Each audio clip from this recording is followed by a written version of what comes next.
Divorce happens. In fact, it happens to nearly half of first marriages. So how do you announce your divorce? And why are divorce announcements essential to the divorce process? Welcome to a special season of a Fresh Story podcast. Let's talk about divorce announcements. You get divorced. You get divorced. Getting divorced? I'm getting a divorce. You're getting a divorce. Because she's getting a divorce. So what if I get divorced?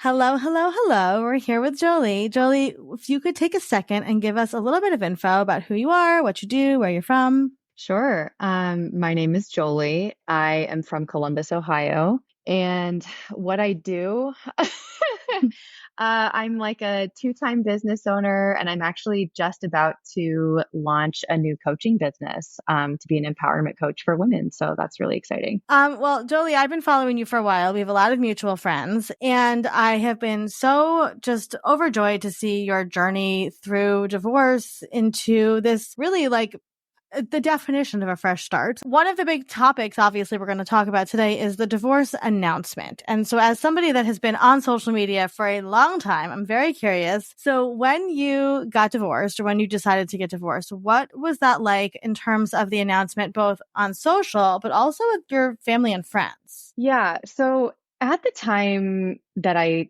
got a divorce, my presence online was a little bit different than it is now. I've had a few stints in my life where I had a really large public audience. When I got a divorce, I really didn't have that at that moment in time. I had scaled back to only having a private account, which still had like several hundred followers. So it wasn't like it was all like my besties, but it was all people who mostly knew me in real life. So I will say that. But I did still do a public announcement when I got a divorce. And that was mostly just to proactively kind of try to protect my energy.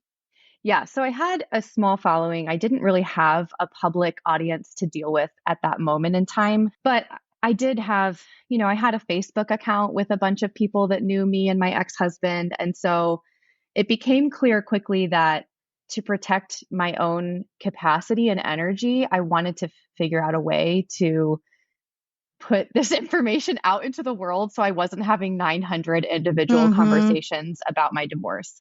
And as I'm sure happens to most people, it's like I didn't have necessarily the messiest of divorces, but there were certainly like different angles and sides and perspectives of what went down and how. And so I made an attempt because, and this kind of lends to, or my experience with writing lent this to be easy for me. I made an attempt to just kind of write up something that could be kind of, for lack of a better word, a newsletter to our entire social network of like, hey fam, we just wanted to let you know, like this is what's going on. And I ran it by my ex-husband at the time because obviously it involved him as well. So I wanted it to be something that was authentic to me, but also like neutral enough that he was okay with me putting it out there in the world. So that's what I did. I put out a really heartfelt, probably several paragraphs worth of writing that I put on my Facebook as well as my Instagram. And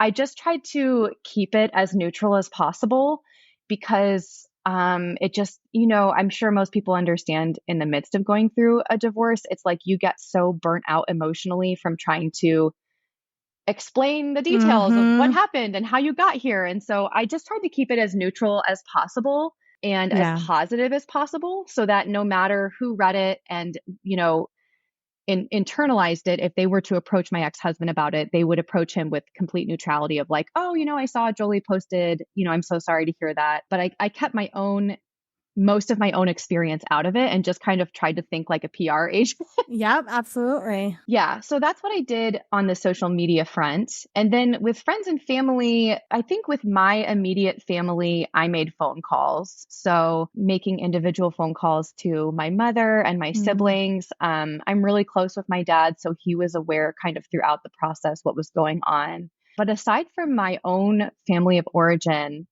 those were about the only phone calls I made because, you're in just such a tender, completely spent spot emotionally. Yep. So, and I kind of included that, I think, in my wider announcement of like, I know this probably is really blindsiding a lot of you, and maybe you're feeling upset that you're hearing Mm-hmm. about it in this way. But because this has been such a heavy piece of landscape for us to go through, like, this was the best way for us to kind of notify our network. Yeah, it's interesting you say that. I was talking to another woman yesterday about this, and she said one of the hardest parts was that people would get emotional for you about themselves, and then you'd have to like hold their emotional labor. Did you find that? Oh my gosh. Yeah. Yeah. I mean, I think what's tricky about announcing things like this is that when you're at the point where you're ready to put this information out into the world and you're announcing it, you are like, you're done. Like, Yeah. you've made this decision. You're already probably at least partway through the actual, whichever route of dissolution or divorce you're going Mm-hmm. through. You're not putting this out there to get a litmus test of Yeah. like how your social community feels about it. But I think a lot of people accidentally perceive it as Yep. like, oh my God, I had no idea that you guys were struggling. Right. And like, are you sure? And Yeah. I definitely, Yeah. I Yeah. definitely had to, shut down a couple of conversations where I had to lay the boundary of like, listen, I know that you love me. I know that you love my kids. I know that you're really feeling a lot of emotions, but like, I'm actually not, this is not a conversation where I'm asking for your feedback or your Mm-hmm. counseling. This is just me letting you know where we're at in our lives. So yeah, that was definitely a huge part of that process, was Yeah. realizing like, oh my gosh, I'm over here thinking, getting stressed out about how I'm going to communicate it, and not Yeah. even realizing that I'm going to have to like walk other people through their experience of my life.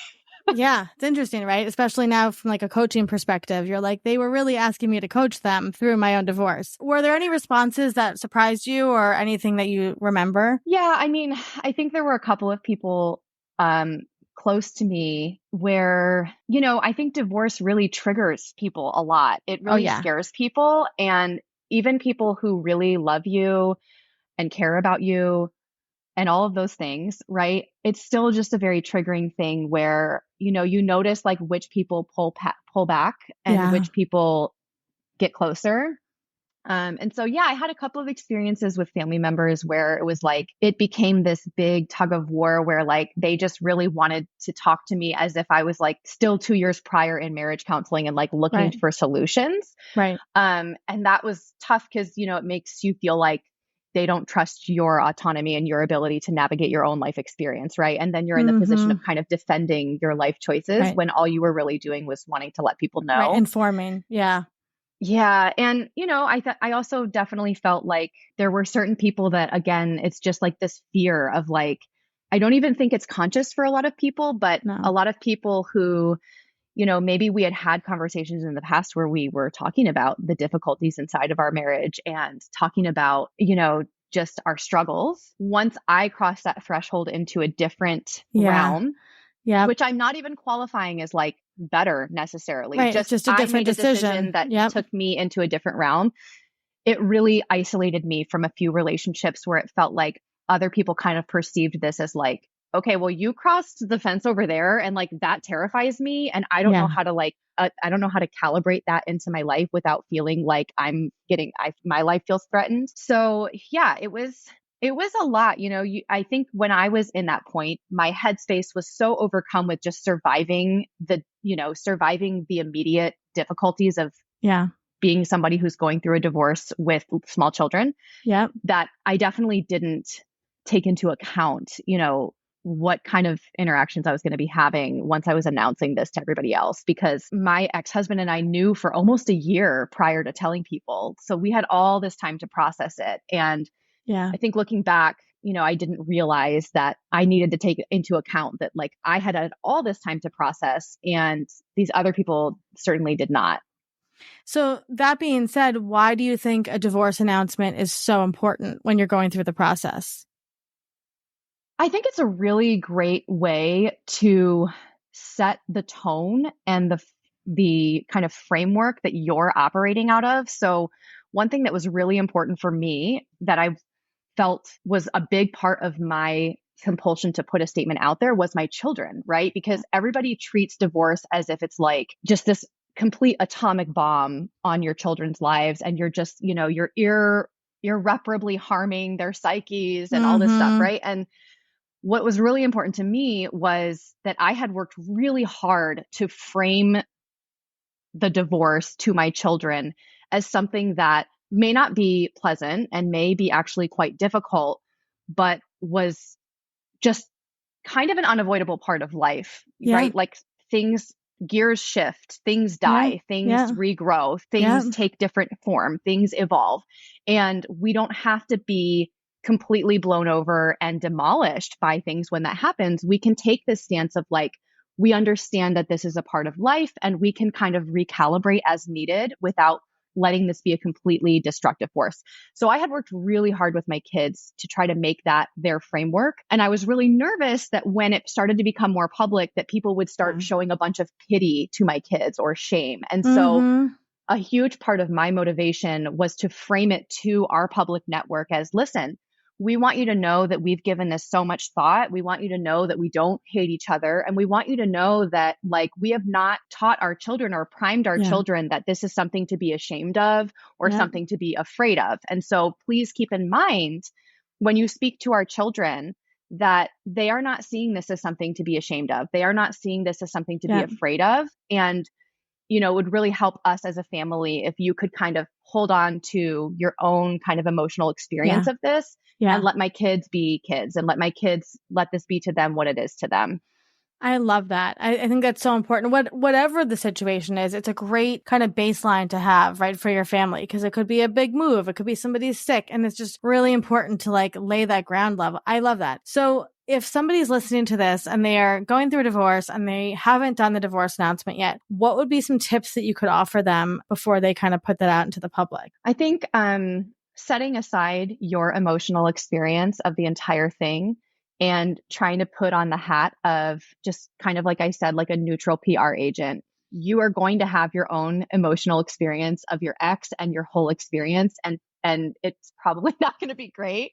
But if you can take that hat off and put on a PR hat and just think about what is going to position me to have the most positive experience in my social network, not what is going to let me have the last word, what is going to make me look the best, but what is going to position me for success socially. And if you have children, what is going to position my children for success socially? And then I think secondly, just kind of preemptively prepping yourself that you are not responsible for other people's emotional experience of your life, and that you're inevitably going to be faced with people's opinions and troubleshooting and shaming or whatever. And most of the time people don't mean to give you that. They just don't have another way to process it. And so just trying to remain detached of like, people are going to express a lot to me. I don't have to let it land and internalize on me. I can just kind of let their reactions be whatever they are and then move on. I love that. And I want to add too, you have done a divorce registry, which is one of the reasons that we connected. So we love that about you also, because you're like a divorce registry fan, I will say. There are some people that don't believe in it. So many friends asked me like how they could help. And so eventually I was like, man, I just need to make like an Amazon wish list because this is actually so nice that my friends are trying to support me. And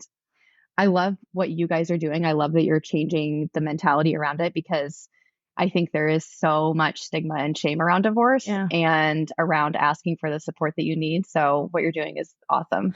Thank you. Well, how can people find you and give you a follow? They can find me on Instagram. My account is Your Knowing, which is YOURKNOWING. That's my main source. So most of my links are there, and you can find me on Instagram. And Jolie is a beautiful writer, so I highly recommend going and giving her a follow. And we're so excited to continue cheering you on. Thank you for being here.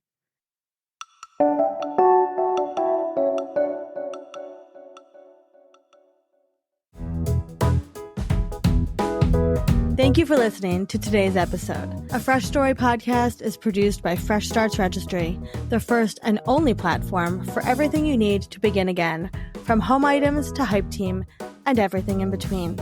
You can learn more and read today's show notes at afreshstory.com.